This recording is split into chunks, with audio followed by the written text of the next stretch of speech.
Hello, everyone. Thank you for joining us. This has been rescheduled like 5 times because I came down with COVID and it's been a thing. So we are finally getting together to talk about season 2, episode 8 of The Wheel of Time, which was our series finale. I'm joined by the lovely Christopher Navo, as always.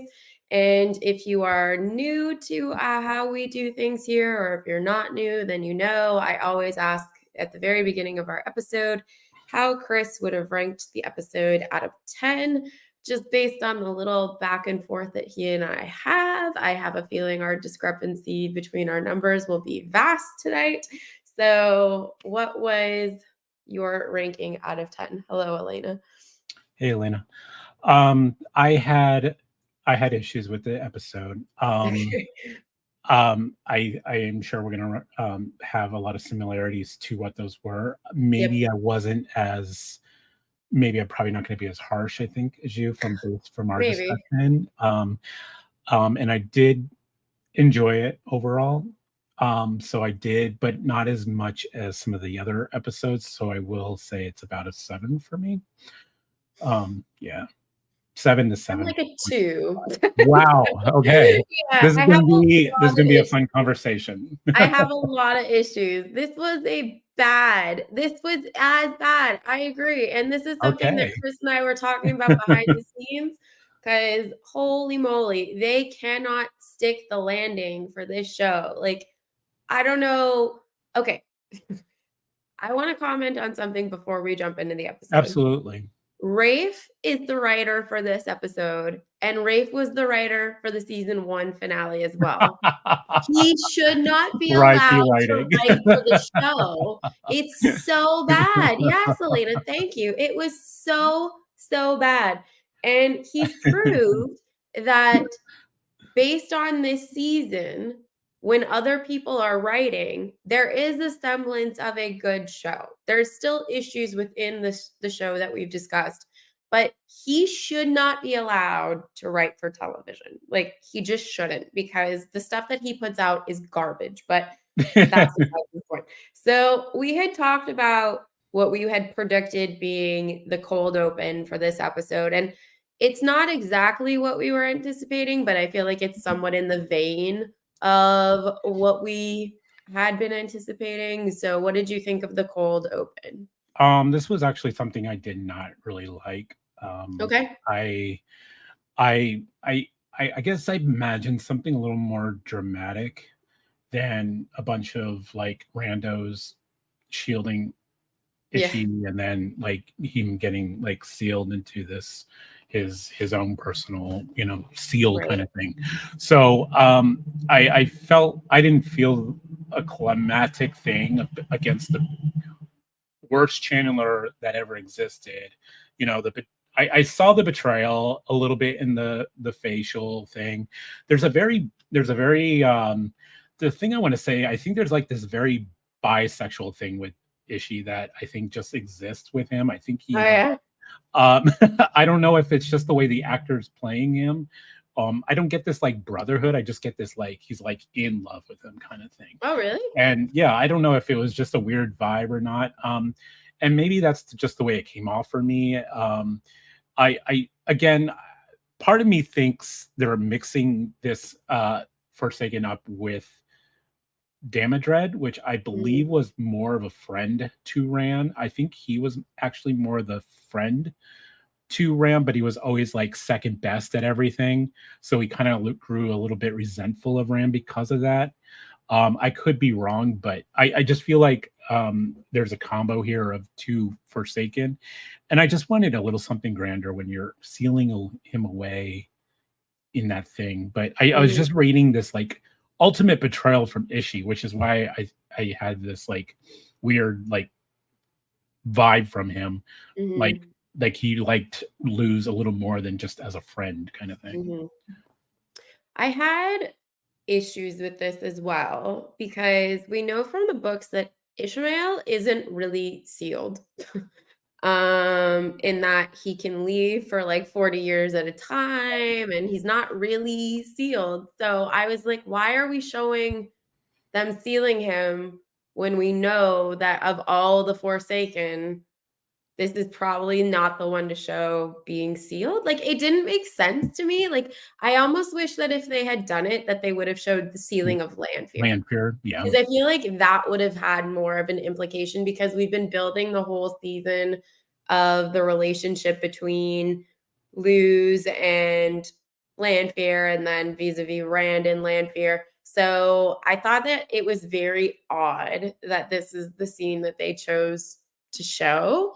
I think in part it's because of what happens at the end of the episode. Obviously, like they're trying to Mm, connect full circle that we're really going to be heavily focusing on the Forsaken, but it just wasn't for me, this intro. I had a lot of questions after watching it, and I didn't love it. But it leads into the yeah, full-blown intro for the show, which I thought was odd because we've been asking all season where it is, and now all of a sudden in the final episode, they're like, "Now we watch it. Like, yeah. now you can have And it."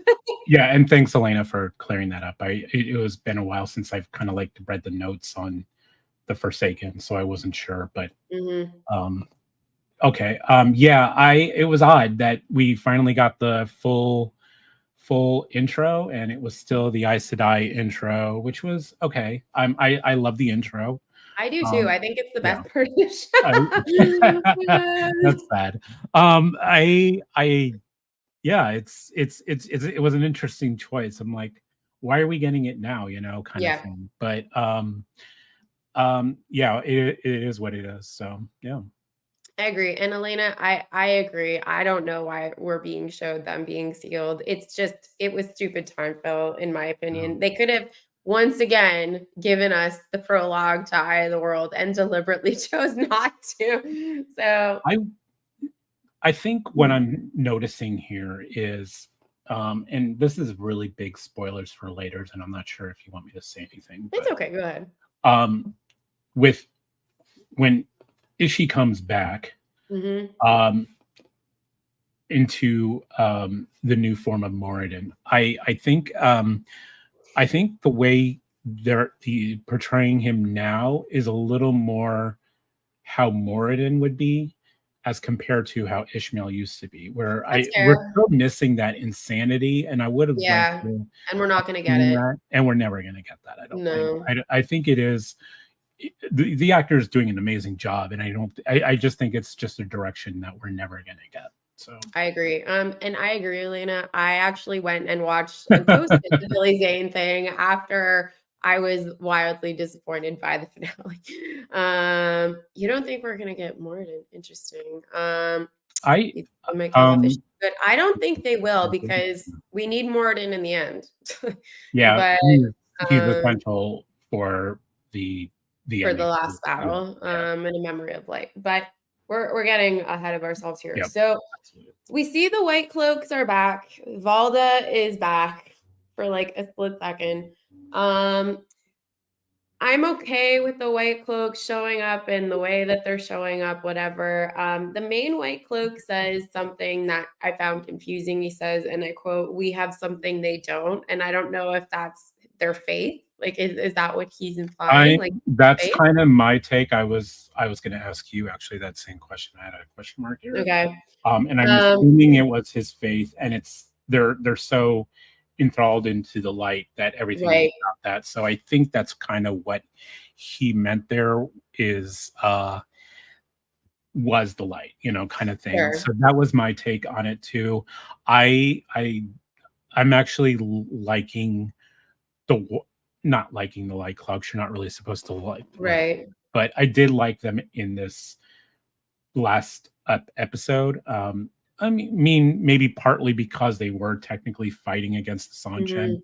but I just like I like I liked Jaffram and I liked Bane in their interactions throughout this whole Yeah, I thought episode. they were So, fine. um, so um, but yeah, that's I mean, and Emon's just a jerk, but that's Yes. who he is because he's a dark friend. So Yes, exactly. Okay. Landfear in the wave was once again like I'm not liking this at all because This just makes no sense. This is the beginning of my like serious issues with this episode is the fact that so much of this show they contradict themselves. They don't follow through on things that have already been established. It doesn't make sense. Landfear actively told Rand that she would only help him if he wasn't with Moraine. And now they're all walking together in the ways like it's no big deal. I was like, what is happening? This is just, it makes no sense. No sense whatsoever. Like, exactly. It just, I was so mad while watching this because this is something that they established. Like, they went out of their way for multiple episodes to note the fact that Landfear hates Moraine. And now they're all just walking together in the ways. Like, it's all cool.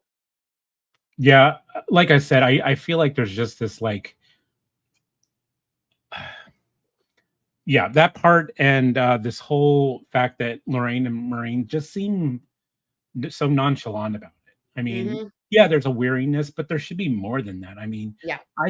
you'd be flipping fleeing. I mean, they're in mm, yeah, Yeah.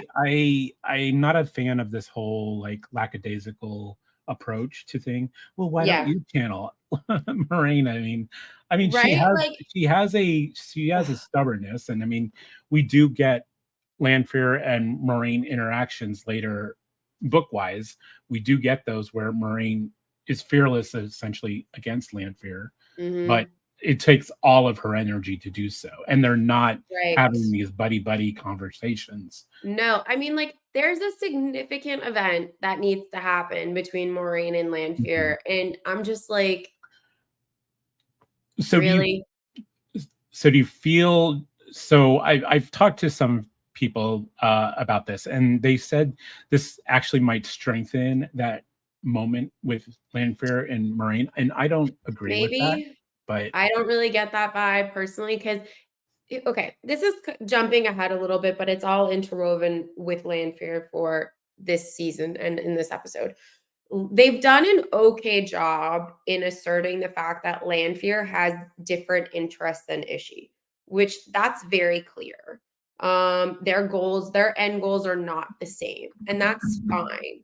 But whereas in the books, my understanding is that Lanfear's intention more is that she can convince Rand that basically she and he can overtake the Dark One and like they can rule over everything together. Whereas in the show, it's just kind of like she's Team Rand and you don't understand why that is. And in part, it's because it's still early and I'm okay with that. But because of the fact that you've established that she is antagonistic towards certain characters and then all of a sudden isn't, that's where it gets too muddied for me. yeah, I think just kind of my take on Landfair, she was always about her and Rand only, kind of to follow Mhm. up with what you said. Exactly. And so anybody who's stood in the right, like she, if Egwene was in the same room with her, she would immediately try to kill her. Oh, yes. Anytime, any kind of, and we got that, like you said, we had that thing. Okay, she threatened you need to get away from Moraine. That to me, yes, absolutely makes sense. And then here we are just walking hands in hand, skipping through the ways. Yeah. I was yeah, it's just a different take, and I think they're playing this. She's trying to get him to be Dragon Reborn a little too close to the T, where she's Yeah. like all about helping the friends. Now, she did fling them out of the ways, and I Yeah. Which I I thought appreciated. it was funny. It was kind of funny because they just go splat in the water, and I did think that was kind of funny. I had Um, several moments in this episode that I laughed out loud, and only one of them I think was meant to be funny. So yeah, that was something of note too. so yeah, I thought her disposing of them was good, and then she says raise the banner kind of thing.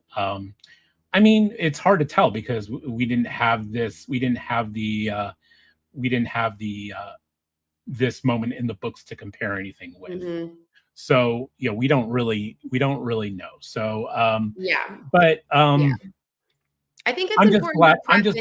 I'm just glad it was over. I'm glad they separated Yes. her. I was wondering how they were going to handle this separation between Moraine and Landfear, and how they were going to, like, were they going to just, all right, well, we'll see you later, next time I Right. see you, I'll probably kill you, or or As we are discussing book and show differences, like that's the core of what we do here. I do believe it's important to note that once again, while there are moments from the book here, so much of this is different. Like so much. And a lot of it is problematic in the way that they go about it, but we'll get there. Okay. You know that as soon as Perrin says to Hopper, "Don't come," that it's gonna be happening, and I knew at that moment, I was like, "I'm gonna be very upset." Um, but we'll get back to that later. So So, the one thing I will mention about this mhm, Perrin, Bane, Chad, Avienda, Hopper, um, I wonder, and maybe I'm giving Roth too much credit here, but I wonder if this was his homage to the 5 ride forth and 4 return moment in the books, maybe. I because think that's giving him too if you much count credit. Hopper, that does make the 5th. I And think you're giving him way too much credit. am I giving too much credit? Okay. Yeah, I think that that's being far too generous personally. But I don't think I that will that say man knows anything. it was the first thing I noticed about this scene, because Yeah. we weren't getting it with Perrin, Ingtar, and Matt not being there. So, Right. um, I thought, okay, maybe this is their homage to 5 Ride Forth, and I said that to my spouse, and they're like, "Oh yeah, maybe," but yeah, maybe I'm also giving him too much credit that this was on I think you're purpose. being far too nice, but again, that's just me. Okay, so obviously there's been a lot of talk. We've talked about it. There's talk in general of how many Forsaken that they are going to cover in this show. We get a very clear image of it when Landfear is in front of 6 seals, Mhm. talking to Ishi, and she says that she's brought Rand to Falm, and Ishi's getting really worried that he's not ready, and it's very clear that Lanfear doesn't give a shit, and that's, like, one of the few things that I'm okay with. Overall, and we're gonna get into this more so when we have our chat with Bookborn as to what really worked for us and what didn't work for us this season. But Landfear for me is probably the standout for me for this season as a positive. And I liked once again in this scene that we're seeing that her intentions very much don't align with what Ishmael's are. And they really did emphasize that repeatedly throughout the episode. Yeah, and I agree.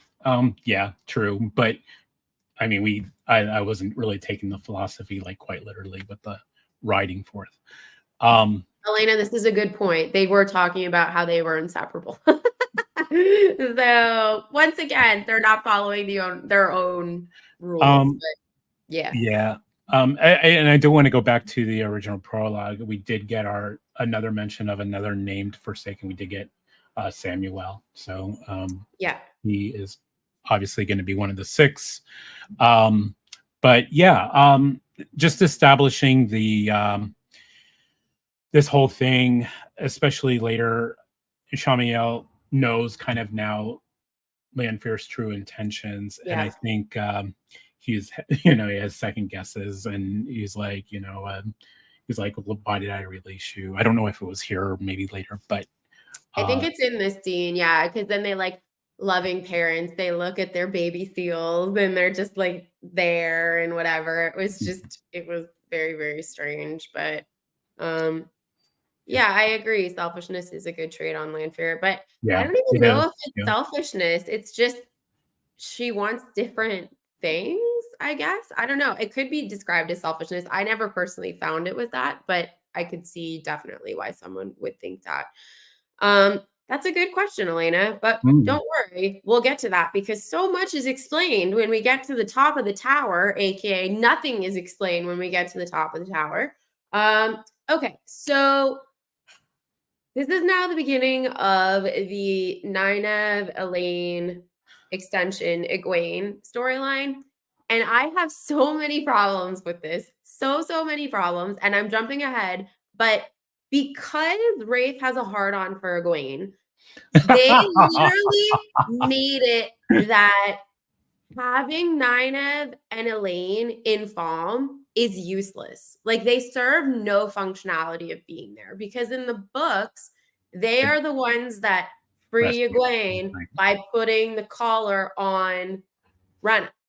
And instead, we've given all of these positive attributes once again to Egwene. It's so infuriating. I just lost it. Like, at this point in the episode, they're gearing up like they're looking like they're gonna do what happens in the book.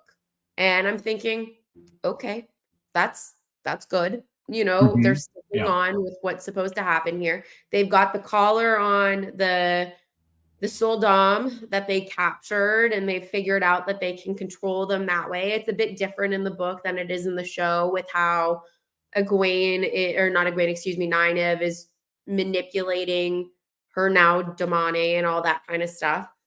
I'm fine with it at this point. But I know now what comes later, and it's so infuriating. So I'm gonna say right off the bat, I hated almost every girl scene in this episode. And Yep, usually I'm, you know me, I'm a fan of yep. Nynaeve, and I do appreciate the torture of Egwene. You know, she was still gonna get her moment regardless Mhm.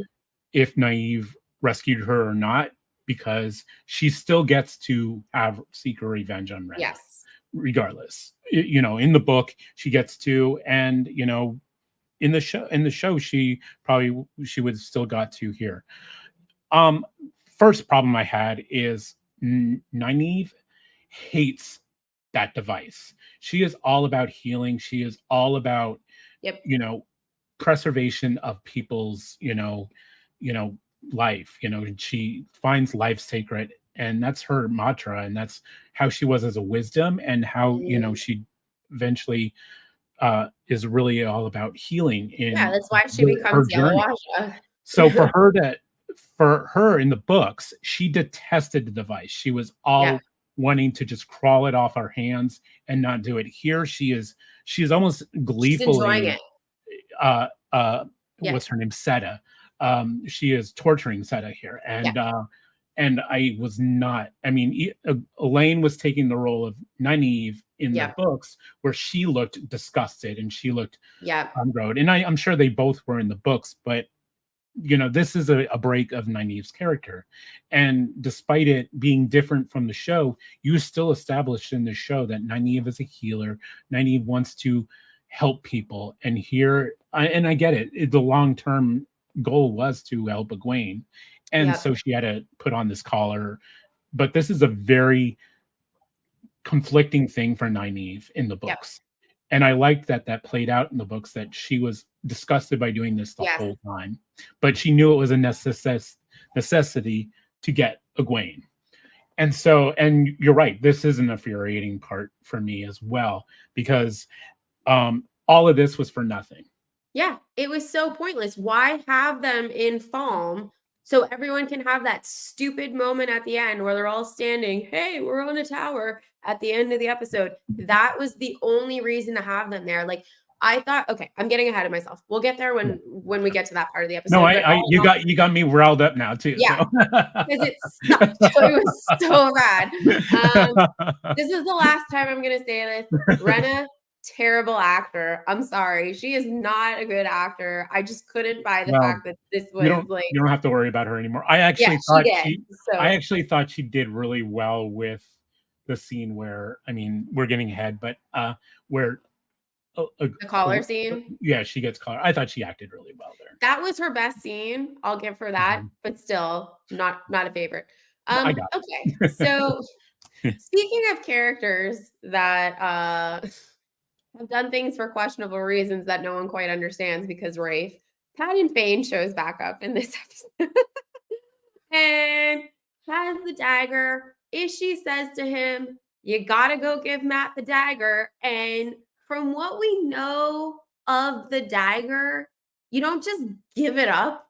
So it seems like really awkward that Padan Fain is able to just go, here's the dagger. I'm free of it now, no problem, but you're going to pick it up, Matt, because you really want that dagger. Like, what? All of this didn't make sense because they deliberately showed earlier in the season the scene from the book where we know Padan Fain was able to kill a Fade. And he does that because he's infused with the power from the dagger. He's no longer just Padan Fain. He's a dark friend plus Mordeth. And he's this new entity of evil and power. In the show, they show us that scene, implying that they're going to lean into the fact that Padan Fain is incredibly strong because now he has the dagger. And instead, we see him 3 times this season, once at the Dark Council, once where he just is like, here's the Horn of Valere. And then in the last scene, here's the dagger that I'm really strong with, but I'm just going to give it to you so you can go kill the Dragon Reborn. Like, so what? Yeah, this is the problem with what gets cut and what doesn't. I think it was never,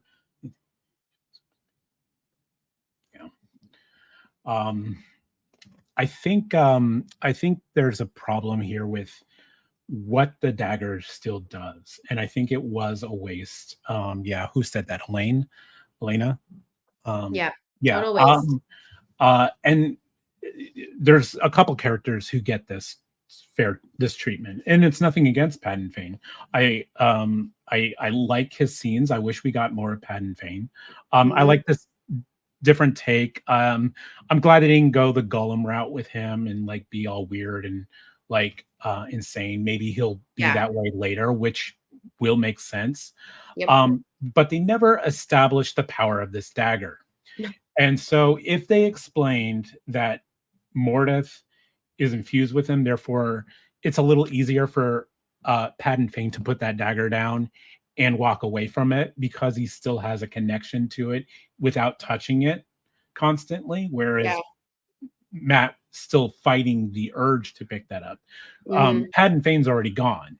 So if they explain that, they can say, that's why he was able to put down the dagger and walk away easily from it without feeling compelled to snatch it back up again. Yeah. But they never explained that. And Not so and so it was, and that was another question I said out loud when I was watching. I'm like, so you're just leaving your dagger? I mean, this is like Gollum to the One Ring. I mean, that's not even my biggest criticism of the dagger, because we're gonna get to we're gonna get to it. Of the dagger in a few minutes. Okay, so Rand looks like a Jedi outside, where he's got his foot on and he's just like hanging out, he's like walking in like it's no big deal.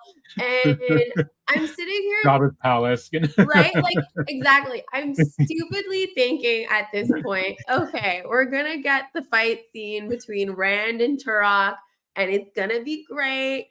And once again, they have referenced the Heron Mark blade, and nothing comes of it at all. The scene between him and Turok makes 0 sense.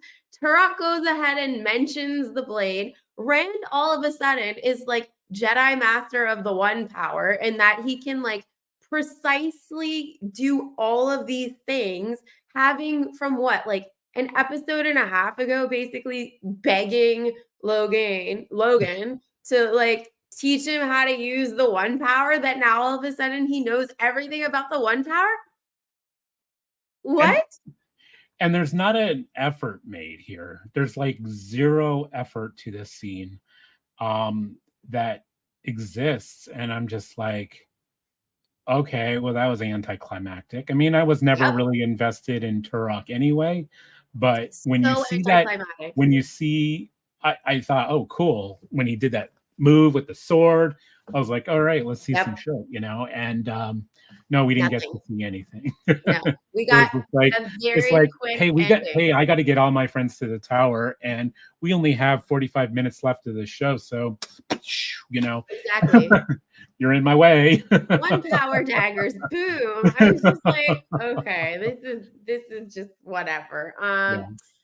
And then Yeah, that was very unfortunate. wasn't explained well. The whole thing with the hair and mark blade, excuse me, is not explained well. People, I think, have no idea if you're not a book reader what it is. Exactly, Elena. The whole episode was anticlimactic, especially the tower. It was so bad. But Matt and the dagger, we see him like sitting there struggling with all of this. And lo and behold, he's making his plan. He's making his plan. So that's fine. But on the beach, we have more of this nonsense between Lan and Moraine about the bond and everything else. I'm so sick of the bond at this point. I'm like, I just don't care. Do you know how much stuff we need to get through in Falm? And we're wasting time on this Yeah. conversation. I Now what I liked about, this might be one of our differences. Um, what I did like about this scene was the actual weave of reforming the bond. I thought that was Sure. really I figured you might like that. I was I like, figured some people it will was like really this. touching. It should have never happened. Don't get me wrong. The scene, No. none of this should have ever played out. She should have never released this bond in the first place with Lan. It just didn't make any sense to me, the whole show. But because they did it, I did appreciate how the bond was created and how it interacted between the two, Sure. and that touching moment of non-sexual relationship, but we are, in a sense, like Close. Yeah. married in a different type of marriage. And Yeah. so I did appreciate that weave. But yeah, of course, all in all, none of this should have played out the whole season. I agree, Stan. There's gonna be some serious issues when Miss Nynaeve is needing of a order. So yeah. Um, okay. So I'm gonna say it once for the episode, as I always do. Hi, Daniel. Hey, Daniel. Perrin's mouth was open a whole lot. That's all I'm gonna say. But the thing for me that like the episode dramatically turned was when all of a sudden Ingtar and Loyal have the Horn of Valere. I was like, did I miss the scene? Like, what's going on here? The last time we saw the two of you, you were prisoners in this palace thing, and now all of a sudden you have the horn. So when I rewatched it today, because I watched it initially in my like worst day of COVID and was thinking on certain parts I was hallucinating, but no, it was just really bad storytelling. But I noticed today that Ingtar says that a lady from Kyrene gave them the horn. So obviously this is Celine, aka Landfear. So why is this happening off screen? Like, why is this happening off screen?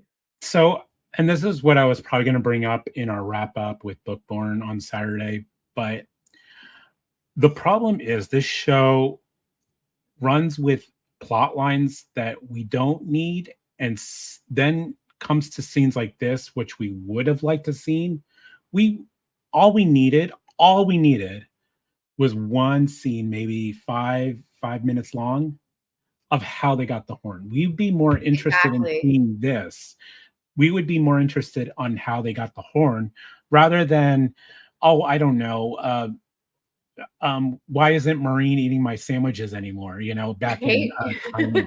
Why do I need that scene? I don't need that scene. I need the scene where how Laurel and Ingtar, which Mm, was, oh God, this poor Ingtar, he just got, I hate to use the word, but he got raped in this whole show. I mean, he just yeah, didn't get, they did he just not got do any like justice to that character at anything with his all. character. And like I said, I would have liked to seen how they got the horn. There was a lot of just quick conveniences. Like, of course, the convenience of Perrin just happenstance running into everybody, or running into everybody. And I I don't know. A lot of conveniences. This isn't the first time we see a convenience pop up in this episode either. Yeah, just magically getting the horn was probably my least favorite in the show. I would have liked to seen something come of that, like how they got the horn, why they trust a woman from Kyrene. First of all, some strange woman from Kyrene. Why aren't you questioning why they have the most Yeah, it's not like important they're from artifact? Kyrene. This, this isn't like an artifact that you could just heist from your museum. I mean, this is Yeah. like an ancient artifact. And some peasant innkeeper woman, is coming with you. Here's the horn of Kyrene Yeah, or I Horn of agree. Valere. It's It just was they really so robbed Ingtar bad. of Yeah, a good story this yeah, season. I mean, they geared up in the beginning of the season to show us that Ingtar was a dark friend at that burial, for that yeah. And Fain death thing or whatever. it was And I never remember suggested. said to you, I was like, well, definitely we're gonna see that he's gonna be a dark friend, but that didn't Turned come around. turned Exactly. to the That light. conversation with Perrin was moot because of the fact that we got nothing from it. So I I don't even understand why that they wasted time on that earlier in the season.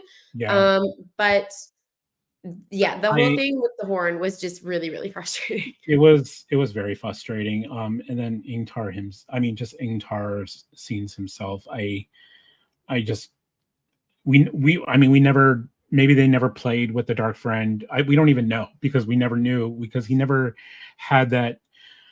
He gets that moment in the books where he gets to um, redeem himself, and kind of the way it played out in the show, where he takes the heroic route and like gives them time to get away, Mhm. and he does that. But we didn't get that here. We just got, go and I'll do this, and I'll have 2 lines of dialogue, and then I'll die in like, you know 5 Exactly. seconds, and you guys are still standing there when I die. you know so he just got raked over the coals. He never really got his moment, and it was like, why include him? I agree, honestly. Okay, And so I knew go ahead. he was going to not. I knew this was going to be rushed. We called it last Yeah, ep- episode. There was too much to get through in this last way too episode. much that was left It was like, this is unanswered. like the moments like, oh crap, we got like 5 different plot lines to wrap up. What can we cut? And Yep, clearly, the Ingtar storyline just garbage. exactly. Yeah, Okay, so Egwene is now on the tower, after having her braid cut and all that little stuff. But they did have time to rebraid her hair and walk her to the top of the tower, which I thought was hilarious. I was like, they're at war, but we've got time to do our hair. Cool. Um, so this is the beginning she got a of haircut too. a lot of issues. We forgot to mention that Egwene got a haircut. Yes, exactly. Egwene got a professional haircut. And this is this is a big, big issue for me, Egwene on the tower, because we'll get there in a second. We've kind of gone out of sequence, but it's okay. Okay, so I laughed out loud when it goes back to the beach and Lan and Moraine are walking, and Moraine says, Landfear planned this. It's like, obviously, like, she pushed you through this portal because she has a plan and told you to do something. Like, it's very clearly intentioned that she's planned this, but like, good catch, Maureen. But the scene, then you have Lady Sarath like freaking out because she's not there and she's not in charge. And then what I thought was so confusing is she says to Lady Sarath, you have your strongest damane in the boat. Yet we've made a point of the fact of showing that Egwene is the strongest damane and she's on the tower. I'm like, this is very clear that like you're just not even following the rules that you've established for this episode, it was so stupid. I was like, come on now. In the last episode, when they're doing their little desert bomb explosion test, and Egwene's is the most powerful by miles, but she's not with the most powerful Damani. Cool. She can't be there. Plot convenience. Plot convenience. Plot armor. Plot armor. So much plot armor. So, okay. We get back to craft hour with Matt. Okay. And this, all I could picture in my mind was Matt walking into a Michael's and being like, what do I need for my staff craft activity? And like, oh my gosh, it was so ridiculous. But apparently all you need to protect you from the dagger is like this thin piece of fabric and a little ingenuity, and you're good. So, there's a few issues with the dagger. Yeah, there's a few technical, I mean, like realistic technical issues. Putting a dagger tied to a pole, and then forcibly sticking it into people. Maybe I'm getting too far ahead of myself, but you're going to have to be very flippin' good at knots to have that dagger taut on the end of that pole for you to not have it like unravel the first stab. Yeah, exactly. Hour with Matt, I'm telling you. I know that's very technical, and I know that might be like it's fantasy show, whatever, but I'm just thinking that no, you can't. Yes. There's no way that is like staying on that pole like that. I mean, unless you've got like Gorilla Tape or super glue, it's not happening. Even then, Elena, to answer this question, this is when he broke the seals because he realized that Landfear wasn't going to go through with what his plan was, but that's besides the point. Yeah. Did you know right away that? Yeah, I thought it was fairly obvious. Yeah, I mean, they did a close. When I watched it the third time, I noticed they did do a close up of him with the hands. Yeah, of his hands. Exactly. So Egwene doesn't belong to Sarath. I guess that's true, but even still, it doesn't really make much sense. Yeah, that bedpost is pretty exactly. Well, it's not the bedpost; it's his knot that ties the shoelace knot that he made that ties it all together. Exactly. So yes, exactly. All set. So this is not again my biggest issue with this dagger. My biggest issue is the fact that they had to retcon from last finale the fact that when you stab someone with that dagger, aka Loyal, Ingtar, Uno, everyone else that got stabbed with that dagger lived.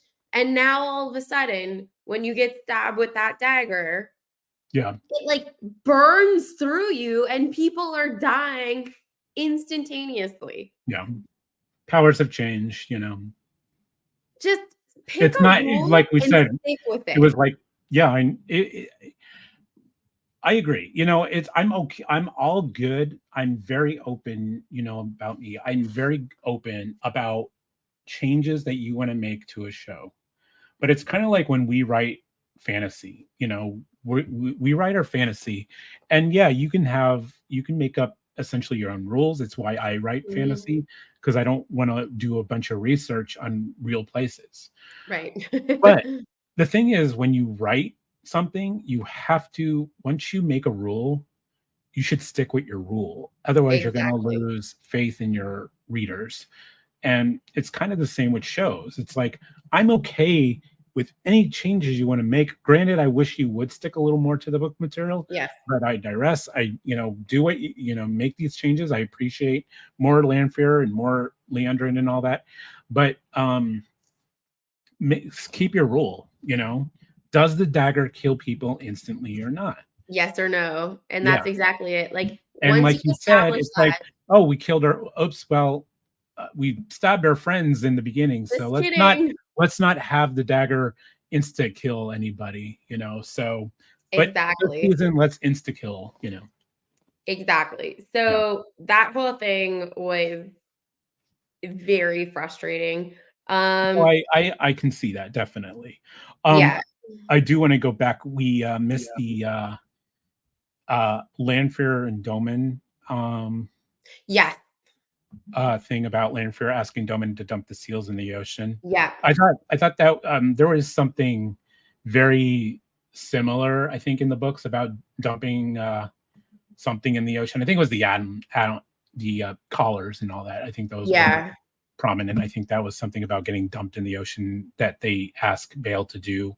Mm. It's been a long time since I read those portions of the book. Yeah. Something was going to get dumped in the ocean, but I can't remember I do exactly what it was. want to credit the actor Julian Jones there. I think he does Iliad accent really well. I thought, Yeah, thank you, honestly, Chris. Thank you, we've Chris. I knew talked it was about it. something The that gets dumped in casting in the the ocean. show is good, and Yeah, it's yeah, just no, I do think the cast is holding this show together. I mean, it's doing really well. I mean, generally the show's doing really well. So, I mean, that's great. But and I'm glad, and I do think it is the cast that's holding this together. So the one thing 100% is, because it's not race writing. yeah. That's for So sure. whoever casting director is just nailing these roles. I agree. Yeah. I agree. Um, okay. Egwene is now back on top of the tower, and I laughed out loud at this. Wasn't meant to be funny. She now has agency, apparently. Like, this is something that I just thought was very, very interesting because we've kind of set up the last several episodes of the fact that the Damani aren't supposed to really have agency, but Egwene still does. And deliberately makes the choice when she sees that it's the Whitecloaks that she's then going to attack. This is the one moment that I appreciated Rena because the relationship between Rena and Egwene in the book felt very pet and owner like. And when she compliments Egwene and says, good girl, I was like, okay, this is what I've been looking for the last few episodes because it was meant to be that condescending, complimentary relationship. So that was okay, but I laughed out loud at like Egwene making intentional choices. I was like, no, that's Yeah, I will say I think and maybe I'm giving again show credit too much here again, which I think I'm starting to do as I talk and say things out loud. But mm, I think Egwene was really trying to hold back because she is training to be Aes Sedai. She doesn't want. She wants to live by the rules of not hurting anybody unless she is under threat. And I mhm. think I think she was holding off for as long as possible to not attack until she was hearing the words "burn the witches," kill the witches, and I think that was like kind of like her moment to say, okay, now I can attack because my life is being threatened. Yeah, So I maybe agree. again, I'm giving too much credit to the writing here and to I this think you whole are. scene. Okay, fair enough. But that's But okay. I do think there was a hesitation there where she didn't want to attack technically people that were fighting against the Sanchen, so and maybe that's just her defiance. And this is another thing I wanted to bring up about this whole thing is she's not fully broken yet in the books, but she's pretty close. And Yeah, she was I down. feel like she is still day one Egwene, where she is, still 100% defiant of I Rena. agree. And I feel like and I thought she was going to keep doing this. I thought this is when Nynaeve and Elayne were going to get there, but then of course But Elayne gets shot. no. Everybody gets shot. Seta gets killed. Their plane goes to crap, and then and for like the last 20 minutes, Nynaeve is just staring at Elayne and who's in pain. Who, by the way, never I don't see anybody ever heal Elayne the rest of the season. But So, one of the things I noted in my, like, first watch through is that Egwene didn't lose enough agency in the way that I felt she needed to, in the way that it happens in the books, because the way it's sticks with Egwene is that of a broken person who is reliving trauma. And you see that a lot in The Dragon Reborn. And it causes a lot of conflict with the people around her because of the fact that she is so broken. And that is not this Egwene at all. No, So I'm not sure that's what I'm how saying. that's, She's still day one. I got yeah. Egwene. So yeah, I don't really know how that's gonna go going forward, but there were a lot of issues with that. But Yes. Nynaeve is useless in this whole episode. Like, she does not offer anything when they're walking with their Domani and she gets shot immediately. Then Elayne drops because she's been shot in the leg. I'm sitting there thinking, okay, Nynaeve's going to pop out now. We're going to have Hulk Nynaeve because that's what they've established previously. Like, if we go back to episode 4 of season 1, when Logan attacks everybody, and then Nynaeve becomes the Hulk and Matt heals everyone. I'm like, okay, well, she's gonna heal Elayne. And instead they're like, nope, Nynaeve just doesn't do anything now. And I'm like, okay. Yeah, I had, of course, like I said, I'm mad that this whole plot line just was for nothing. But at the same time, I do appreciate the fact that for once, Nynaeve, I appreciate this. There is an inconsistency to her power. Even in the books, there's an inconsistency to Nynaeve. Yep. And she some days she's angry, some days she's too frustrated to be able to channel. And I think that was one of those moments. So I kind of get that. And I do think this is setting up her character arc in the next season, especially with the introduction of Moghedien. So I think I was okay with this decision in a way after they already determined that. Yeah, don't get me started on that. This was my next point on my list, Chris, because I literally had to freak out at my husband about it. I was it's on my list. Why are the feathers not off? Like, what is going on here? Yeah, why is that off? It's like I like the line that I did like the Elayne line where she says, "Stop thinking of it not being an Aes Sedai, be a wisdom." Be a wisdom. I like that. If they were gonna fizzle out this plot line, I do appreciate that in a sense, Nynaeve did feel like she was absolutely helpless in this whole episode, and she was. I'm hoping that in some ways, if that's where they're going with the Nynaeve character, that it play that through. And are they going to play that through? Who knows? Exactly, because I'm like, if that's where you're going with it, then a humbled Nynaeve is where we should be heading. But we're not going to get that. We're just going to get more angry, belligerent Nynaeve going forward. Yeah. So there's no consequence. I think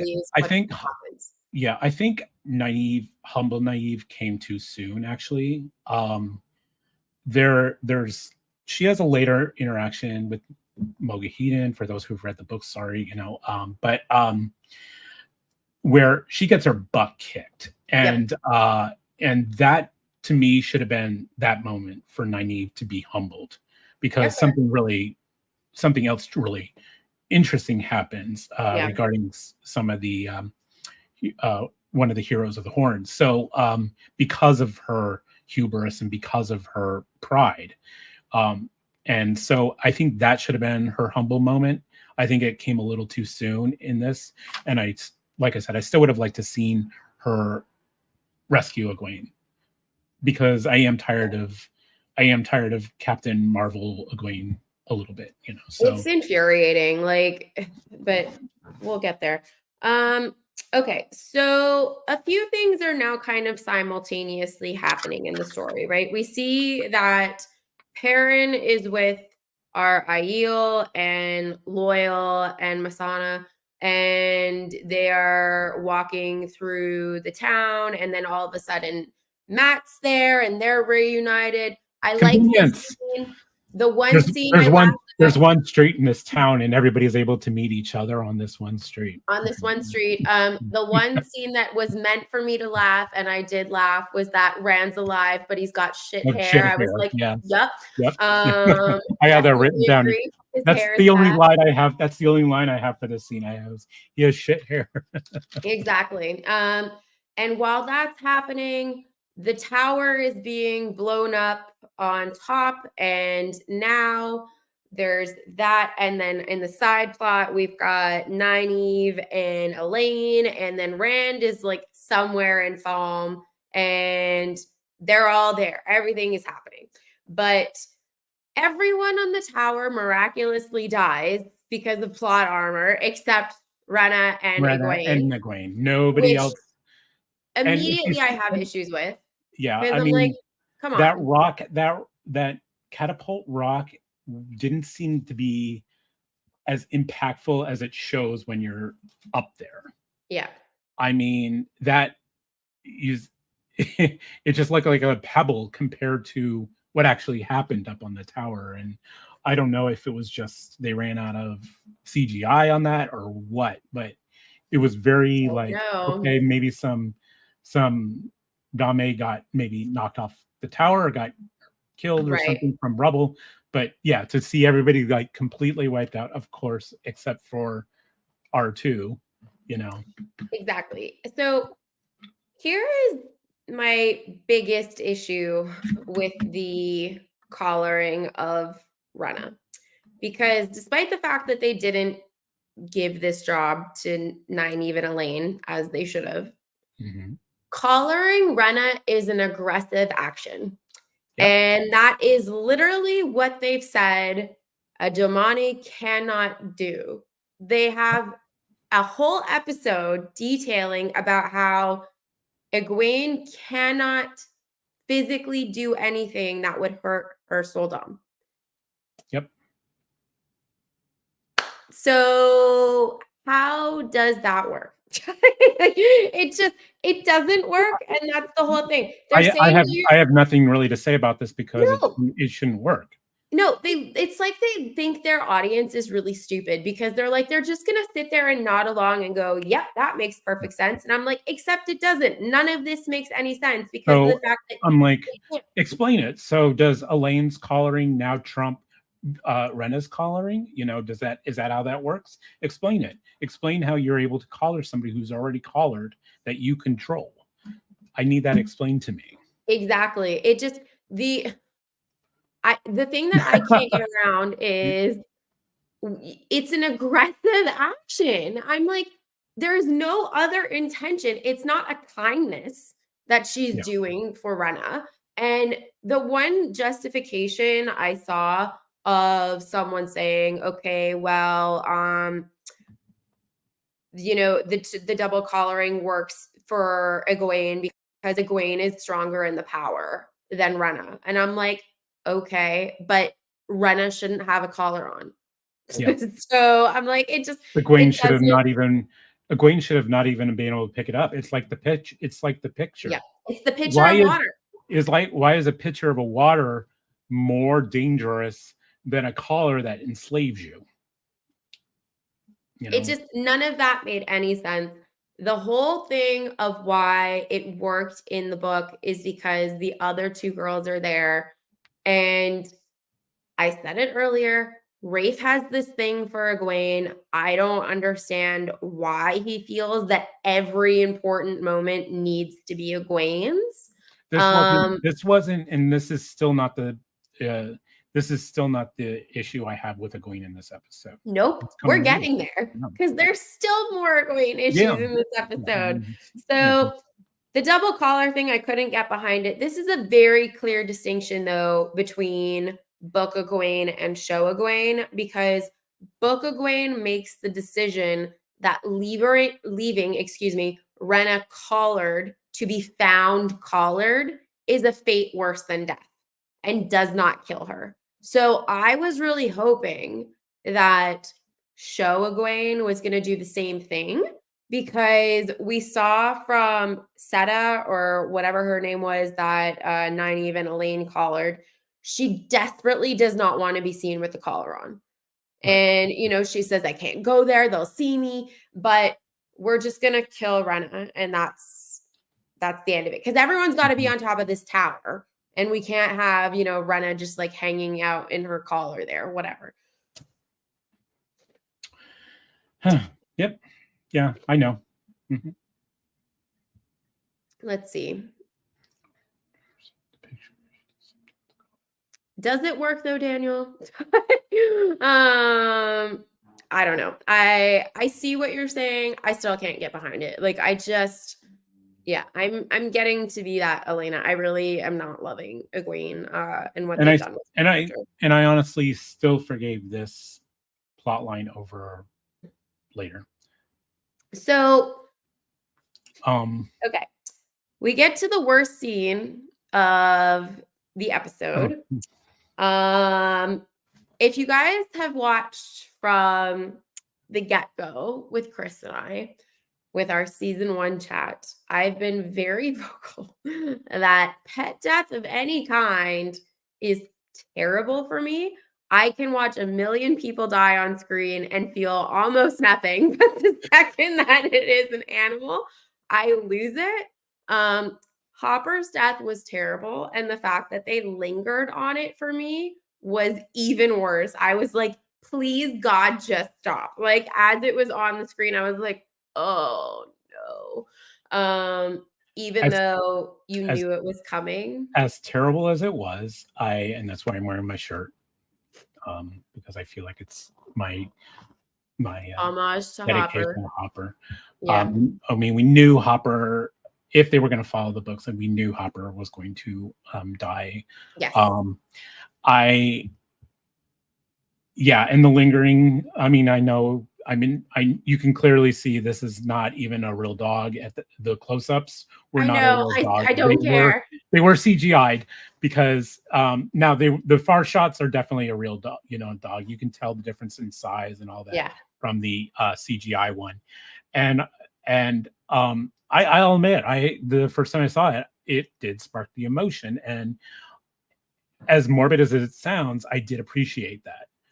I needed something. I needed an emotional moment because I was getting worried about the episode up until this moment, with so much getting omitted with Ingtar and Nynaeve and Elayne not rescuing Egwene. I was getting worried about the episode. So this moment, while it happens earlier in the books, I think it happens in Eye of the World, actually. Very similar. It is in Eye of the World, yeah. But I needed a little bit of that emotional response, and this, of course, gave it to me. So we knew it was coming, but yeah, it's tough, even when it's a CGI dog and the close up and the fact that he wasn't quite dead yet, and that's even worse. And and then the whole dance. So whatever, we'll see. Yeah, it was tough. Yeah, I agree a little bit, Robert. But I felt like I did get I felt like I did get the emotional moment. I would have liked to seen more Hopper scenes, but in a sense, we didn't really have a lot of Hopper scenes in the books either. So no, we had. Well, the thing is that we had more pack time in general. Yeah. But I agree that this moment rang truer than most. So there was that. But I did not love it, and I have skipped it on every single one of my rewatches of stuff because I can only do it one time, and even then, if I had my choice, I wouldn't have seen it the first time. Okay, so that scene is happening, and Perrin picks up his axe and is really angry. Simultaneously, so this is. I think this is really important, and I hope that they play out this with Perrin carrying Jeff from. They won't. And then because Bane is really adamant about calling him Two Rivers, he's like letting you know, I don't think Velda is dead. No, he's definitely not dead. But I feel like that if they're going to play with the Perrin going back to Two Rivers and the Whitecloaks pretty much trying to take over the Two River area, and this is because there's a lot of that, and of Bane calling him Two Rivers, and the reference keeps coming up over and over again with him. So Yeah. and the other thing I've noticed was they did, after Hopper died, Perrin's eyes became permanently yellow finally Yeah. as well too. So I did appreciate that.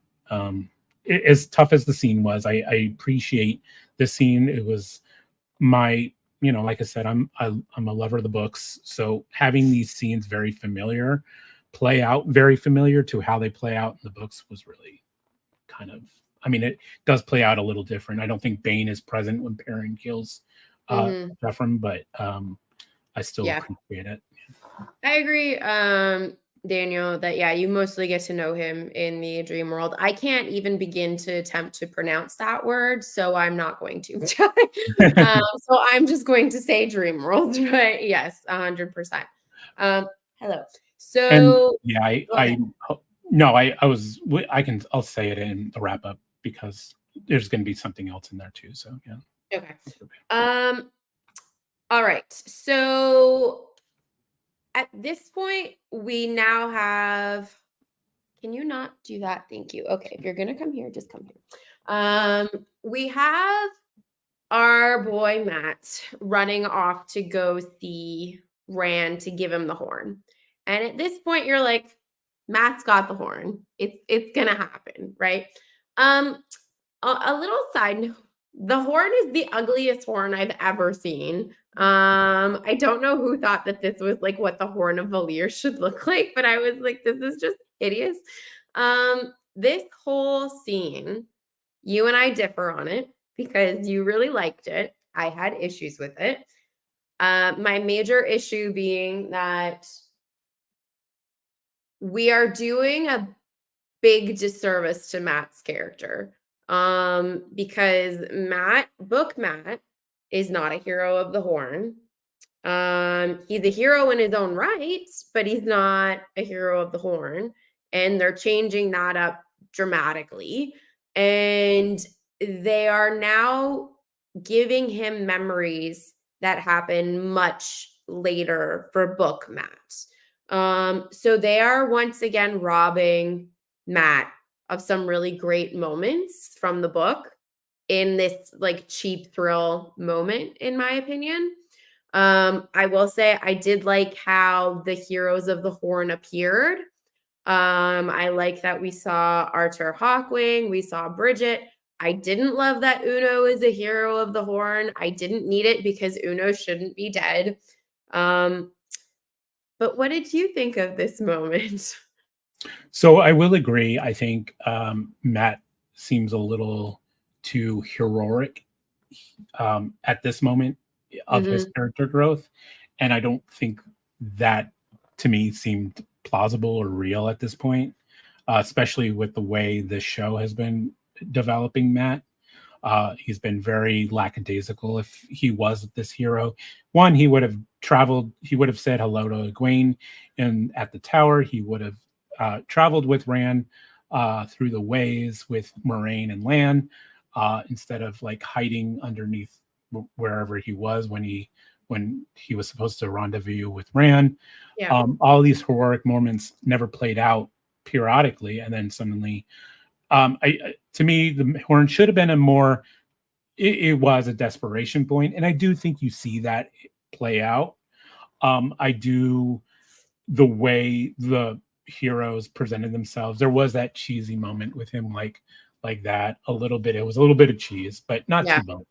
Um, I don't know. I was very moved by this. I was very happy that Matt blew the horn. For all we knew, Egwene was going to Yeah. blow the horn.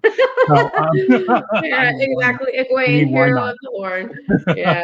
So and the heroes I thought was fantastic. I didn't mind the inclusion of Uno. I thought killing him off in the first place should have never happened. I'm glad he kind of stayed the same. Uno. Uh, I'm cool with that. His embracing of talking about like old. I can never say the word where the old country where he. Minethrin. Yeah, thank you. Um, I, yeah, I do think that did come too soon. But just that the scene, and it was a very reminiscence of Lord of the Rings and Return of the King, when The Aragorn dead shows show up, or up. the dead show up, and Yeah. they kind of move like that. But I was okay with that. I was okay with that uh, choice of how they move, because they are still technically spirits. They're like half in the dream world, half in the present world. So I Mhm. did appreciate that. I don't know that I was very moved by the whole scene. Uh, all in all, I'm glad Matt blew the horn, of course. So maybe I was just blinded by every like all the scene altogether, to not really. When I watched it, I watched this episode 3 times. So and because I needed to get some of the critical portions out, Yeah. and yeah, there are some issues I did have, like him being this a lot of this being too soon, kind of like Nynaeve's uh, humbleness, I think, was a little too soon as well.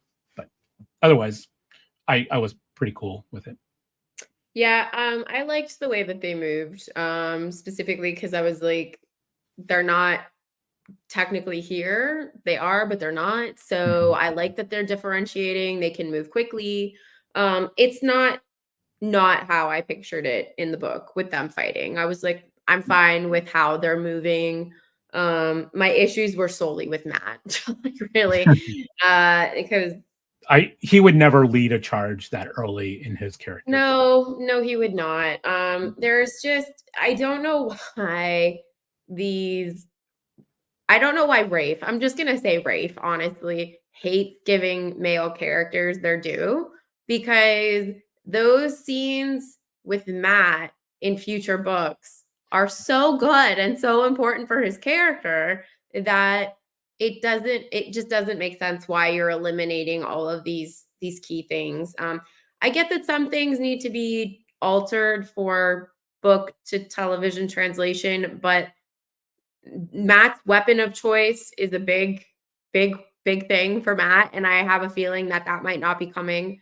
And the fact that we've made him a hero of the Horn, and now all of a sudden he remembers all of these things. It's just they're altering very core things about Matt. So I'm not really on board with that. I am Yeah, happy that Matt blew the horn. I am I will happy say Matt blew that. the horn, and yes, very important things for Matt need to Yeah. come up. I'm yeah, I mean, we'll probably have this in our overall season discussion tomorrow or Saturday, but I'm just curious what next season's going to be. I part of me thinks, are they skipping the Stone of Tear, or is it going to be one of those jump scenes where first episode out of the bat is they're in the Stone of Tear? But um, Yeah.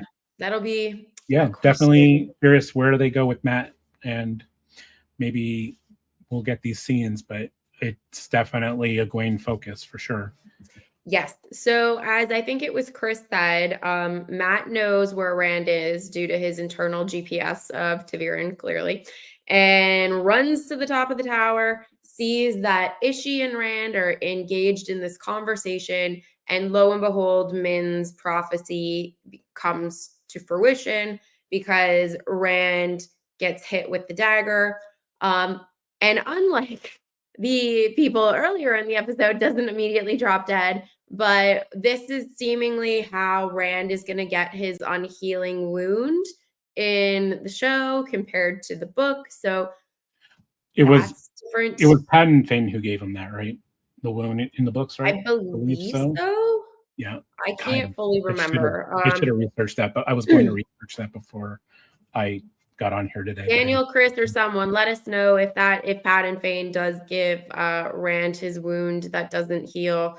Um, and but was it with the dagger when it was with the dagger, wasn't it, too? No, I No, it don't think wasn't. so. Okay. Again, I could be wrong. Someone let me Okay. know if that's the case.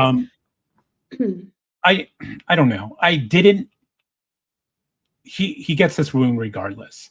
And maybe it is a little, I part of me doesn't mind this change. I mean, they're not doing anything with Padan Fain anyway, so let's give it to Matt. So I'm a little bit okay with this change. It's um it adds a little more stakes, a little more drama, but if is it going to be written that way, who knows? But like you said, we're getting another inconsistence. Maybe is it explained because Ran has, he has power, so he the wound slowly corrodes him rather than how other people were dying like left and right. So again, it's an inconsistent. So they need to just do something with that. I don't know. So everyone's telling me, thank you guys, that Ishi first gives Rand the wound, and Mhm. then it is reinforced by Padan By Fain. Padan Fain. Okay. Yeah, and as it has discovers in Purdue Important at the end of Winter Start. Yeah. So yeah. They're just changing a whole lot of stuff. So I mean, it is what it is. We're not gonna get exactly what we Mhm. want, but what does happen at this point is Egwene's biggest moment. Because they have now established that Egwene is the strongest person that's ever existed. Because she's going up against a Forsaken and can last. Like, if we look at Moraine in season 1 and in the finale, Ishi shields her in a split second. Well, they even contradict themselves in the beginning, where when Ishi first comes up on the tower, and he just flings a Egwene like a fly. Mhm. So even then, they contradict this moment. It doesn't make any sense. Again, they are just So they're playing fast and loose with Egwene. I just don't get it. yeah, I mean, this goes back to the strength of channeling. So we established it. Is Samuel is the strongest channeler that ever lived, probably pretty much, Yep, except for of course Lou Theron and all the Dragon Reborns prior. yep. Um, so, but we established he's the strongest of the Forsaken. Mogahedon was established that she is the weakest, and the one closest to that kind of power is Nynaeve. But that's comparing her to Mogahedon, the weakest of the Forsaken. Yep. And here we have Egwene holding her own with a 5 foot, 10 foot shield. Just and I'm going to try as much as I can. I get it. Special effects are butt ass expensive, but when you're just like that's your only move, Yeah, it why made aren't you? no sense to me. You just cast mirror image on yourself not too long ago, and Matt stabbed Rand. Fantastic. Where's your mirror image? Where's your blur? I'm pulling out D&D spells Yeah. here. It's like it's like you're like a 15th level wizard here. Where's the greater teleportation Yep. to the other side of a Egwene shield to just like back Vulture. He's just standing in place. And I get it. Special effects are expensive, but you're casting the same spell. What do you do Over when and you're over and playing? over. What are you doing when you're playing D and you cast an ice spell on an undead and realize, oh, they're immune to ice. You Maybe I should cast cast a another different spell on my spell. next It's turn. You shocking. know? Yeah, I know. Just like you'd never think, that's not working. Maybe I would try something else. Nope, Show I'm I gonna do mean, this one thing. if you're gonna cast that same fireball, show the pressure that Egwene is getting. Maybe she Yes. falls to her knees a little bit, but she's still holding it up. I'm Mhm. okay. She's still got the shield, but it's like, she's showing as much. She's just standing there, and Perrin comes up later with his regular old buckler shield, and he's Yeah. holding his own against the strongest Forsakens firebolts. And yeah, I was just I'm sorry, I went on a rampage here. No, it's a justified rant. But Elena, yes, the shielding from the boat, absolutely ridiculous. Because their strongest Domani isn't there. She's on the tower. So whatever. And yes, Rand once again on his knees can't do anything because we have to give the most powerful stuff to Egwene. But yes, he has 3,000 years of knowledge plus, but he's just going to keep allowing himself to, be bested by her and everything else. So this scene was all kinds of frustrating because it showed that the only reason that Nynaeve and Elayne were there is that they could have this sun behind her glowing head moment when Rand beholds Elayne for the first time and is instantly in love with her. Please be the mother of my children, Elayne. And, it's just so frustrating. I actually did not mind this. I didn't mind. I hated it. It's a movie moment for sure. The sun and all that. I didn't mind it though. I was like, I was quite frankly at this point, I was like, it's about flipping Tiny meets some of these other Listen, he girls. needs to. Yeah, 100% needs to. But the timing of everyone being on the top of the tower, I was just like, this is ridiculous. And then you think at this point, this is what's going to be what motivates Nynaeve to like Hulk out. But no, she's still useless. I was like, why are you two here? What's even the point of having you? It was just so friggin' frustrating. And agreed, Elena, he can use Balefire. He could literally do anything. And he just stands there like it's fine. And I think it was Daniel mentioned it down here that yes, it seemed that the shield that Perrin was holding was Uno's shield. So there is some sort of magic infused potentially into that shield. But But did we again, see that? Did we see? I watched this show 3 times, and I didn't notice that. yep. And So, I mean, that's a they're great eye, clearly Daniel. not. That's a great eye, Daniel. But I'm like, at the same time, is like, show the scene of Uno giving him that damn shield, so Yep. we have a justification on how Perrin can hold himself as a non-Chandler against this Forsaken. So, this whole thing for me, we had talked about the fact that we hoped that we were going to get the sky fight, right? And I thought initially early in the episode, I was like, okay, maybe their interpretation of sky fight is that it's going to be on the tower, which is pretty high up in the sky. Fine. But we'll get some sort of fight between them on this tower that can be interpreted as a sky battle. Fine. Ran is unshielded, gets on up, walks over to Ishi and says, nope, poke. And that's the end. So that's not even my only issue with it. It's the fact that we're now treating Forsaken death differently, in that Landfear had her throat cut and lives, but you're stabbing Ishmael and now he's disintegrating like dust. What's the difference? Because it's not explained at all. Is it the fact that he's using the heron mark blade that they haven't explained why that's important? Or is it that I'm not defending this scene whatsoever because it was very anticlimactic, but I think he was channeling out of the sword. I think there was like some channeled flame through the sword. So whatever. I don't understand why we're not getting fights. Like, but see, why aren't we getting these Daniel fight scenes? and Chris, I get that it's infused with the power, but Maureen, I guess because at that point she was shielded, so she couldn't use the power. Like, is that supposed to be what can kill a Forsaken? Because we're talking earlier in the episode how Landfear basically has eternal life. So it's like, are we supposed to believe that all the Forsaken have eternal life? Is it just Landfear? Like, it's too much inconsistency for me with lack of development and giving background and plot. Yeah, I mean, the that's one way to get the hair in brand. Exactly, Robert. 100% agree.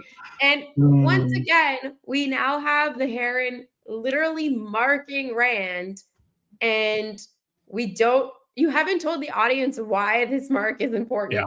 Why the sword is important. Where's the prophecy? Where is anything to do Yeah. with this? Why is Rand important? Like, yeah, you've said he's the dragon, but he hasn't had any of his big moments. All of his moments keep getting given to other people. Like, I made a comment to my husband Yeah, that, it's like I was like, so essentially, Egwene, he ran as Egwene, I think, for weakening Ishi to yep. where it just takes one thrust of a sword to kill him. And Rand can't even be trusted to literally pull out his banner and declare himself the Dragon Reborn. That Moraine is like 15 miles down a beach somewhere and goes, "Oh yeah, Landfear told me to do this, so I should trust Landfear and do it." And then makes her dragon from the one power that climbs the tower. Visually, I was okay with the interpretation of the dragon. Um, I think it would have been better than a cheesy just hanging up a banner, honestly. I do feel like the the large fire dragon does make a bigger impact But why can't on a Rand do visual. it? Right. I know. I get it. I know. Why can't Rand do it? And he should.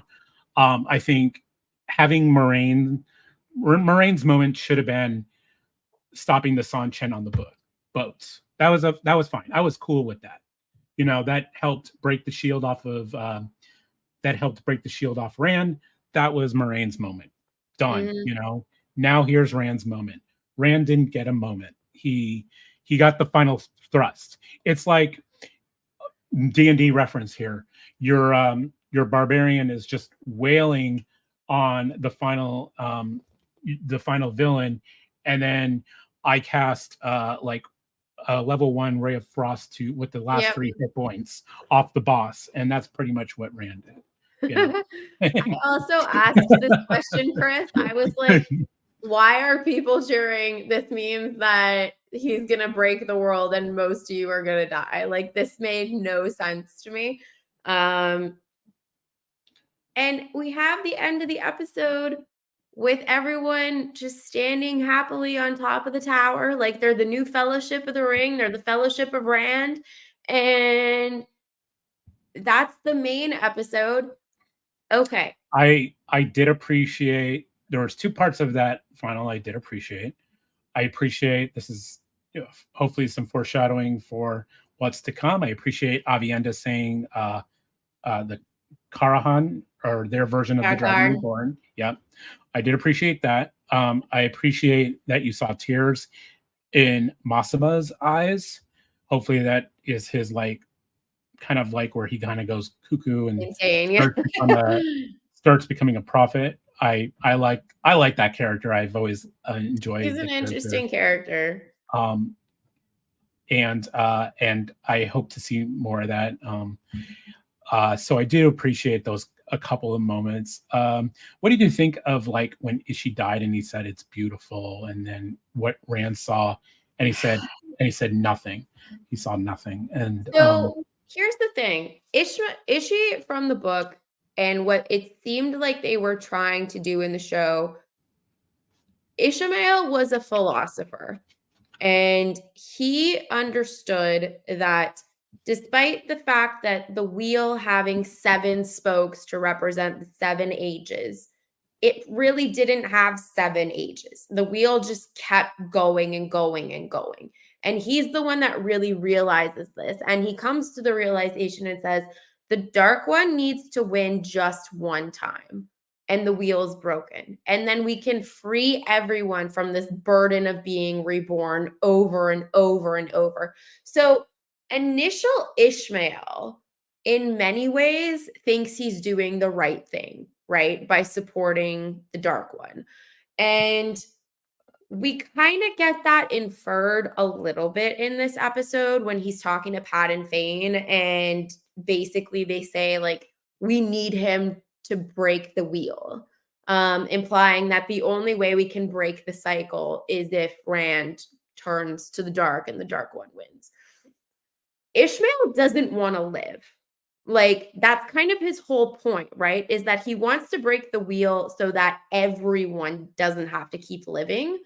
But I think he realizes, right, that like him dying without Rand turning to the dark doesn't yield his death. He is going to be reborn. He just doesn't necessarily know in what capacity he's going to be reborn because of the fact that he's tied to the dark in a way that a normal person isn't. So it doesn't make sense because this is not the outcome that Ishmael wants. Ishmael wanted Rand to die in this episode. He's even saying, I've got nothing but time. I can wait for the next dragon. Like, the point is, the dragon needs to turn to the dark, and I'm going to be the one to convince him to do this. Or he dies. Yeah. Yeah. So it makes very little sense. Moradin, Chris, has to come. Like, He has to come. I mean, unless they give that final role to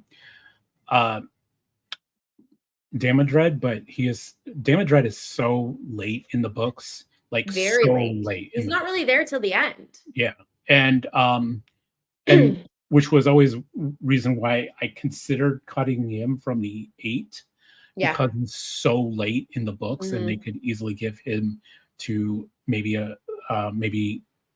make Samuel stay a little longer in the thing, or if they introduce Robin or somebody. But I mean, yeah, that's essentially how the book ends, is that whole interaction again with Ishmael and Rand. I'll be very curious if they do that. I mean, obviously, that's not the only resurrected Forsaken either. No, no, definitely not. Yeah. But okay, I've talked a lot about my issues with this episode because there were many. The one thing that I have said repeatedly and would continue to say is that the show does villains very, very well. The end scene between Landfear and Malkedian is excellent. Like 10 out of 10 scene for me. I've watched it probably like 15 times. I think it's an excellent scene. The girl that they've cast for our spider, excellent. Like, she is exactly who I would picture. Landfear is prime Landfear in that engagement. It shows you that despite the fact that Landfear is fierce AF, even she has some, I don't want to cross that line moments. I wish that the show would nail the rest. I mean, she is the weakest, but she's still super strong. Like, if you go and you really invest in Malkedian as a character, like, she can still do a lot of damage. I agree, Daniel. That is the one scene that I was like, yes, this is an excellent scene. Absolutely. And I loved it. And my whole thing is that the show would okay. I had a rant about this after I watched this episode at my husband, who isn't even watching the show. He just listened to me rant about it for like poor Josh. But he's read the book, so he knows where I'm going with this. My thinking is that what the show should have been, rather than being a Wheel of Time adaptation, is that it should have been a prequel to Wheel of Time. And it should have started with the drilling of the boar and then the Dark One being released. And the reason I say that is because your whole show could focus on the Forsaken, which they've clearly proven that they can do very well, because the Forsaken have all been excellent actors. The writing for them has been a really good balance. Yes, a war of power. Perfect. And what you start seriously, like, opening scene is having Landfear invite, before she's Landfear, the people to the university to say, we found this new source of power. It's a big day. They drill into the boar, explosion happens, fades, and then you jump into your show. That's the show. But this is not good. What they have given audiences really isn't good material. There's aspects of it that we've seen throughout this season that they can nail. And that final scene was so good that I'm like, why can't it all be this good? Yeah. It's funny you said that because my spouse said the same thing. They said what would be really cool is, and since we're not going to get a lot of that, we're not going to get probably a show focusing strictly on the Forsaken.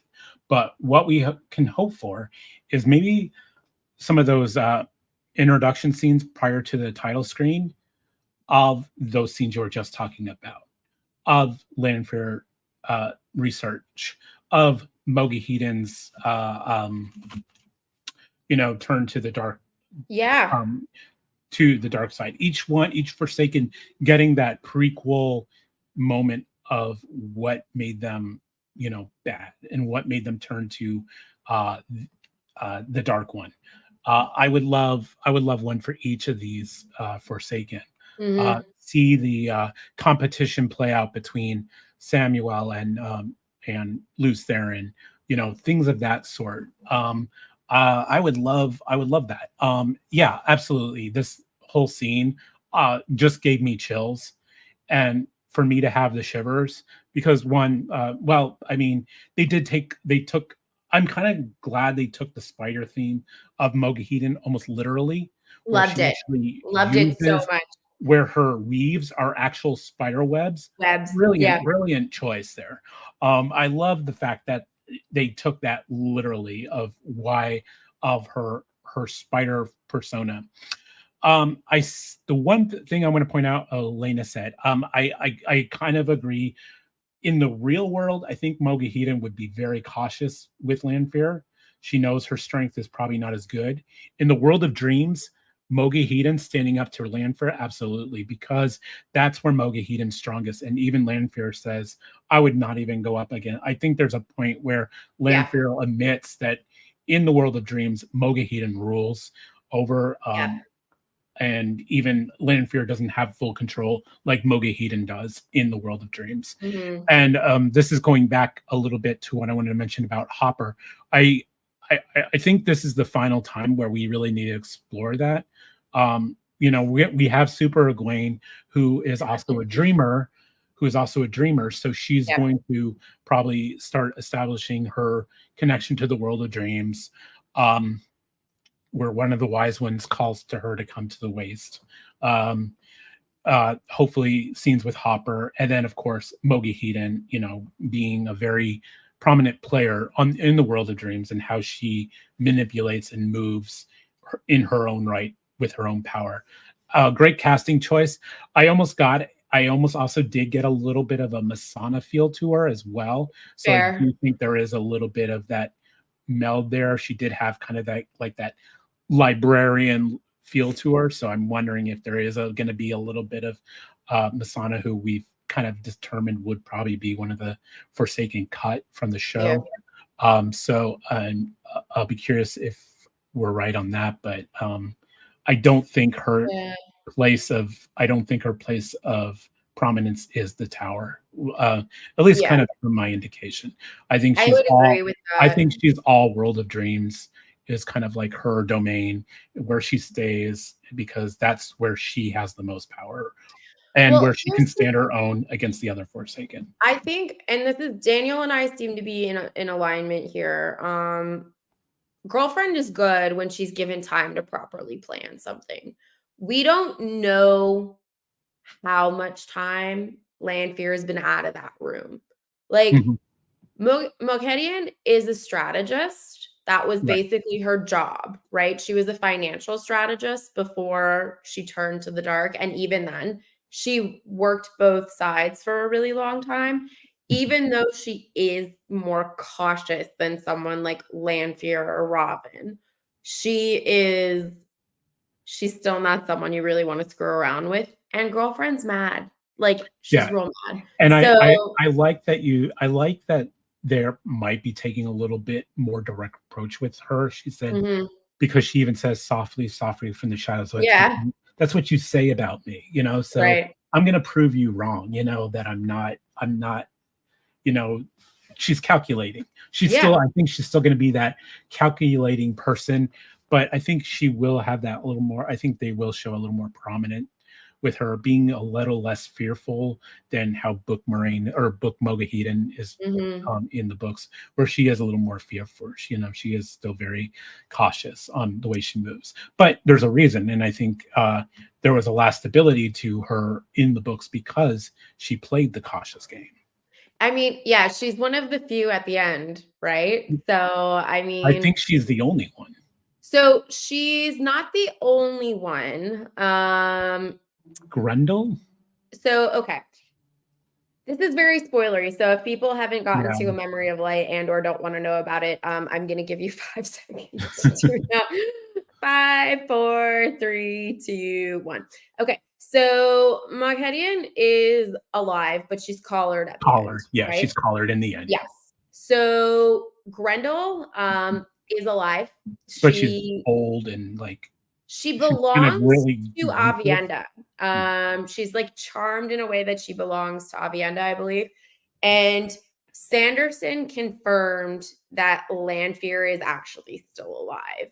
And that the way in which she's killed actually took place in the dream world and Mhm. that she faked her own death. So Landfear is still kind of walking around somewhere. But all of the Forsaken that are left at the end are women. But Yeah, because I obviously, think even Masana, she's a vegetable, but I think she is still yes, technically alive. she Yeah. is alive too, but yeah, she's brain dead basically. So there's definitely some of them that are still around, but clearly you have to have some stratagem to make it to the end, right? Despite the fact that she ends up captured at the I end mean, of the she's series. the only one who's kind of still herself, I think. Exactly. Yeah. Yeah, Yeah. she's not reborn as anybody else. Yeah. She hasn't lost power or Yes, I mean, still she's just quite collared. powerful. She's just essentially collared. And she got out of Exactly. collaring before, so that kind of gives you the indication that she could probably It could happen again. eventually get out again. Right. So she's really kind of, in my opinion, like the last man standing, even though she's not technically the last man Right. standing. Yeah. But yeah, there's a lot with Moghedian basically that they could do. It'll be interesting to see if She's they do she's character combine she's her. definitely one of the most complex, I think, of the Forsaken, even in the books for how little Robert Jordan utilized the Forsaken. Yeah. I think she's like the only one we get a point of view from, actually. We get a lot of her point of view because she observes like councils with the other Yeah. Forsaken a couple of times in the books, because I know they're like different alliances are made. Like I think Samuel and Grendel make an alliance, and then Demandra and Missana and Semiraj make an alliance, and Yeah. There's so with lines that these are different drawn. alliances, like kind of like I won't kill you until we get rid of the other ones, kind of thing. And she observes all of this because we get in her mindset. I Yeah. think is the only Forsaken we get into the mindset, and I'd be curious because they're doing such a good job playing with their villains Yeah. if we're gonna get something like that. Yeah, I mean, it's entirely possible. And this is why I'm saying I wish that they would have done a show that focused on the Forsaken. Because I feel like, for one thing, you're not having to compete with how audiences feel, right? Because anytime you're adapting something that's so beloved, it's it's going to be heavily criticized no matter what. You're going to be lucky if your fans like it, but realistically, you're not going to, please everybody. But with a prequel show, you could make it so interesting and you could give so much more dimension to these characters like Moghedian that we think of as a coward, but it's like what made her a coward, you know? We, um, I wasn't. With the one thing I will say is I don't feel like we. I wasn't sure how I felt about Landfear uttering the lines, uh, "Lamb will Light help find you. the light help you." That seemed a little off character to me, a little It bit. does, especially when you know that Landfear basically is the one that gives up Asmodean for, turning to Ren. So I thought that that was also odd. I was like, Landfear typically wouldn't be saying light help you. Yeah, So yeah, I thought it was funny. yeah, Yeah, I mean, it seems like it was Grendel, so yeah, yeah. it's definitely Um, clear. I was able to catch. That because there is a pretty much definite thing where everybody was wondering where Asmodean is, and Grendel pretty much says, "Oh, he's dead." Right? Like, how do I know that? And there's Uh, questions of was it actually her or somebody else, but I think it was her right. because Exactly. it wasn't the first. She kills another Forsaken. She kills one of the resurrected ones too. So Yeah, Grendel is she's I'm the only one curious. active. She's the only one you actually see like actively like killing off other Forsaken. Yeah, I But she mean, gets I'm punished for really it, curious and to that's see why her. she gets punished. She does get punished for it, but Yeah, and that's the thing, like, when I think about the show going forward, I'm like, what am I most interested in seeing? And it's The Forsaken, I'm Mhm. like, I've because always been that way. I have always yeah, That's why I've always like Jordan's prologues usually had Forsaken in. So yeah, I always enjoyed his prologues. There were, like I said, there was chapters where there were just, like the alliances and the councils. I always appreciated that. I did appreciate scenes where you got a little bit of that intrigue. But I the I mean I that's why I really hope the show keeps the focus on, because it is their one strong suit. That's their one thing, is they do villains so well on this show, and I appreciate that. I do appreciate our non Forsaken, Eamon Valad, or whatever his name is, Children of Light, Valda. questioner. Yeah, I Yeah. appreciate we're I appreciate him just like being completely hateable in the first 5 seconds of showing him. Mhm. Leandrin, that might have lasted a little long. And did you notice we did not have a Leandrin scene in our final episode? Oh, yes, and this is something I'm gonna talk about at length on Saturday. So, yeah, because there's a lot of things to be said about what they chose to show and chose not to show, and, oh boy, I have feelings, so many feelings. Um, Elena, in terms of whether or not Landfear will die, I think what's gonna happen is that in the books, right, Moraine is gone for a while and Landfear is gone. I think we're gonna see what's going on where they both go. Um, my big question is, are they gonna recast the same actors to play the resurrected versions of the Forsaken? But I agree with Chris. I do think that Lanfear very well might make it to the end, and that but I still think that they'll show Moraine when she's in her different space. Like she won't really be dead because we'll still kind of see her POVs because contractually, I'm pretty sure Rosamund Pike has to be in every episode. So that's They're the thing. definitely. I think they're gonna definitely, if they play this whole snakes and foxes other world thing play out. Now that could go really south really fast. That Yeah. could turn out really silly. For how much I enjoyed those scenes. That was the other. I like Towers of Midnight and all that. I really loved this world and this mystery of surrounding these two alien races, and but it could get silly kind of quick if it's not Yeah. presented correctly. But as to as to how long they're going to keep Moraine and Landfear off the screen,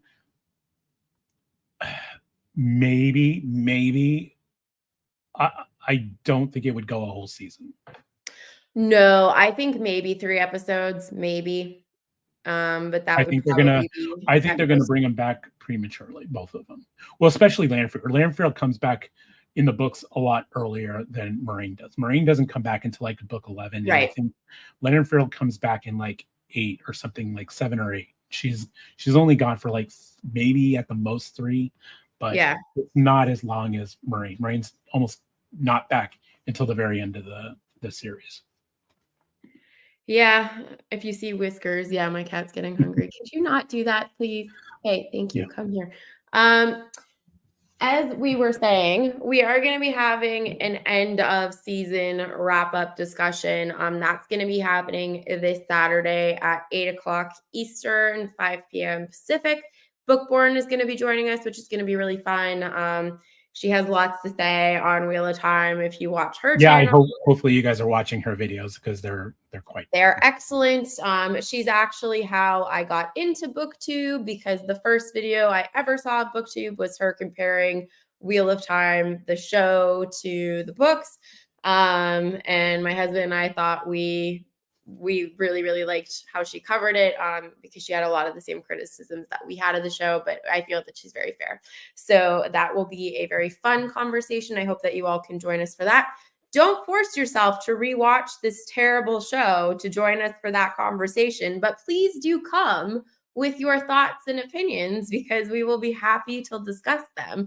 As always, we super appreciate all of you that show up to our chats and engage in our comment section.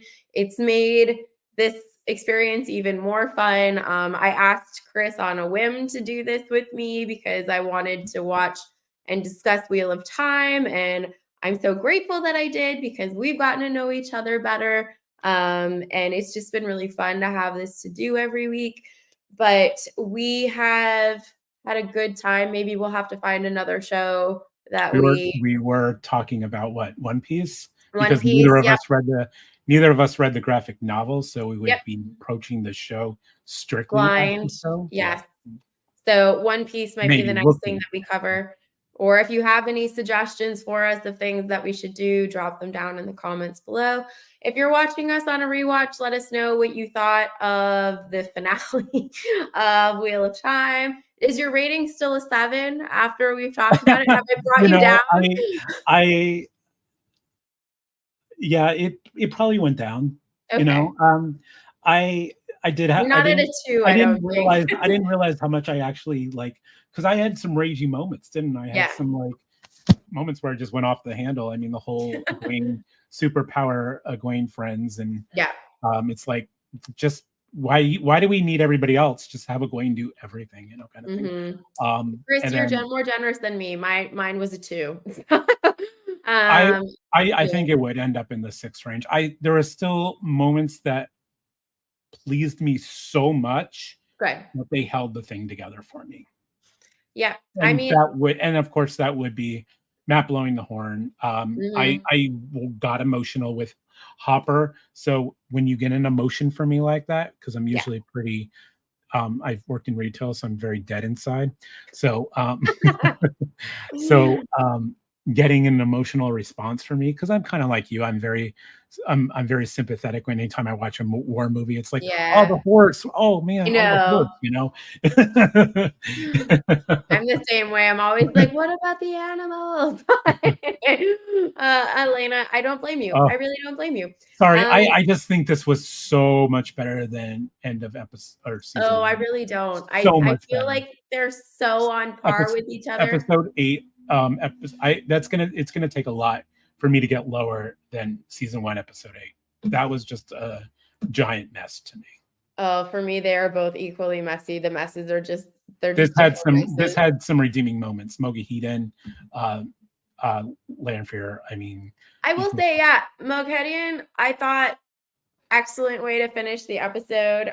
We will of course do this again for season 3 whenever season 3 comes out. I feel like it probably won't be for a long time due to the writer strikes that have been happening, but maybe that can only help this show, and that they won't let Rafe write more material. That's my hope. But as always, thank you all so much. Please join us on Saturday. We look forward to having that chat with Bookborn and with you. But yeah, this has been so much fun. So thank you all for joining us every week. We appreciate. Yes, you're hoping against hope. I know. We can do it, Chris. We can make it. Something to live for. Thank you all so much. Have a great night. We'll see you on Saturday. Bye, guys.